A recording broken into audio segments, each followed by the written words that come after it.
أعوذ بالله من الشيطان الرجيم.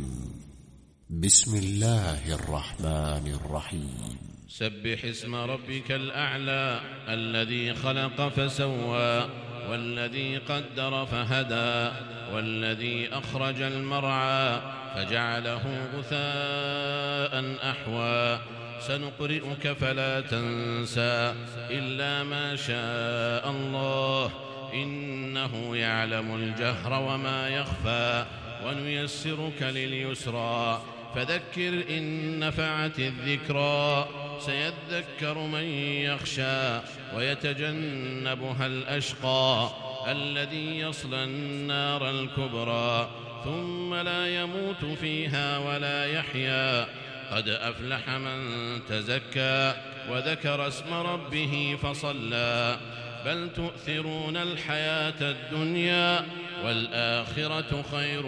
وأبقى إن هذا لفي الصحف الأولى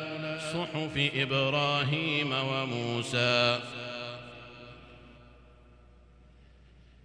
الله أكبر الله أكبر. الحمد لله رب العالمين الرحمن الرحيم مالك يوم الدين إياك نعبد وإياك نستعين اهدنا الصراط المستقيم صراط الذين أنعمت عليهم غير المغضوب عليهم ولا الضالين آمين. هل أتاك حديث الغاشية وجوه يومئذ خاشعة عاملة ناصبة تصلى نارا حامية تسقى من عين آنية ليس لهم طعام إلا من ضريع لا يسمن ولا يغني من جوع وجوه يومئذ ناعمة لسعيها راضية في جنة عالية لا تسمع فيها لاغية فيها عين جارية فيها سرر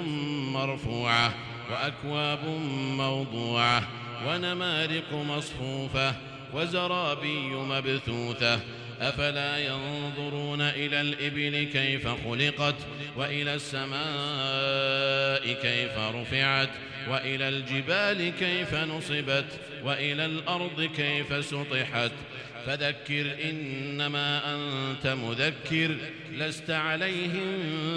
بمسيطر إلا من تولى وكفر فيعذبه الله العذاب الأكبر إن إلينا إيابهم ثم إن علينا حسابهم.